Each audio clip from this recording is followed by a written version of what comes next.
Hey, this is Chanchai, and I'm making this video for Metal Neon.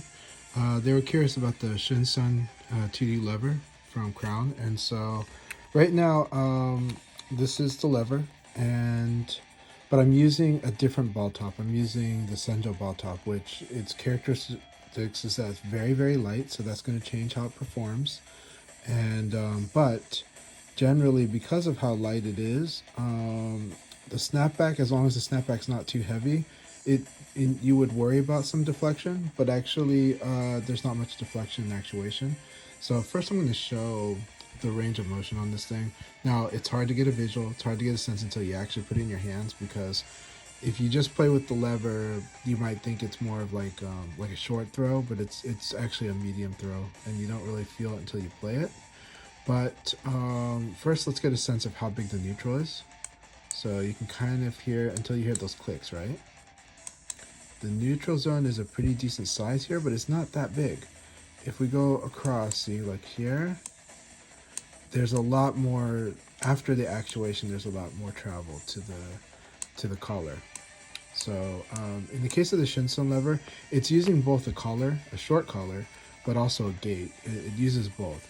And so if you play without this shaft cover here, it's going to be like, it'll actually go past. And so you'll get the classic green lever knock feeling, which is the feeling of, okay, I can go all the way to if I go all the way to the collar, it's still gonna go kind of past the gate a little. It's gonna hit, the gate's gonna hit, so you're gonna feel like two spots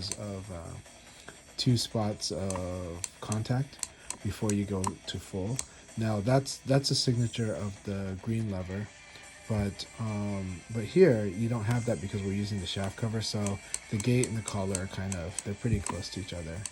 So anyhow, yeah, they're pretty close. You don't really get much of a difference, just very little, if any.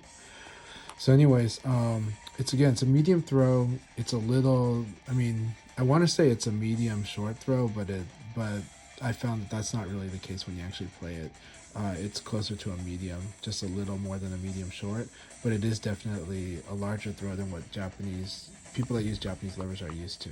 So the neutral is, it's a reasonable size, but actually this actuates pretty quickly. This is not late actuation. This is pretty early actuation.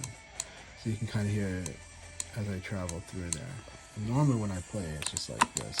Okay, so what about deflection? This is the other question they had. So when it comes to deflection, this lever, at least with this ball top, does not have the issue with deflection for me. So you're gonna see, if we look closely, you worry about it when you hear this, right? When you see this bounce back, right? But let's look at the actual inputs here. It's not going to up, right? It's not going to left. It might if I hit really hard and go fast, but even then, it's not really an issue. At least with this top, this is not an issue. So for us, like, even if I slap it, like, it's really hard. Like, I'd have to really go Mortal Kombat 2 base hard to do like the teleport trick for Mortal Kombat 2, right? Like, I have to do this to deflect, but I don't normally get it, right? From normal playing, you're just not going to see it, right? This is how I control. I don't know how you control. This is how I control. So because I play Virtua Fighter, we have to use straight like L shapes sometimes, and sometimes we squiggle like this. Right, and so this lever has been fantastic for me for Virtua Fighter, and for a lot of games actually, including Tekken. It's a versatile lever, but for people that are coming from Japanese levers do need to get used to the more medium throw, which is larger than what a lot of them are used to. But I think if you get used to it, you'll like the extra precision you can have with it, and that, like, if you decide you want to go full collar or fully to the gate, in the Japanese terms, then like that will give you more precision for motions, so that you're not overshooting and you're getting as far as you need to. But then if you're just tapping, it's a fantastic lever for tapping. I really like this lever a lot, and I definitely recommend that if people do try it, they should try it at least 1 week, but preferably 2 weeks, to really, like, with a lot of play, to really get a good sense of this lever. It's a great one. It does have slight vertical wobble, which a lot of crown levers do have, but it's very minimal. It's like, there's not like the crazy Dong crown having a big wobbly neutral. It doesn't even have a wobbly neutral. It's pretty firm. So I recommend this lever a lot, but I also do recommend that people give it a good amount of time when they play with it. All right, hope this helps. Hope this alleviates your concerns about wobble, about deflection. But again, you could get it if you really went for it, if you just slammed really hard. But even then, it's kind of hard.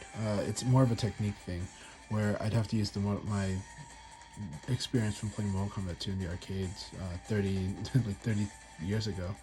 But yeah, anyways, hope you like this. Talk to you later. Bye.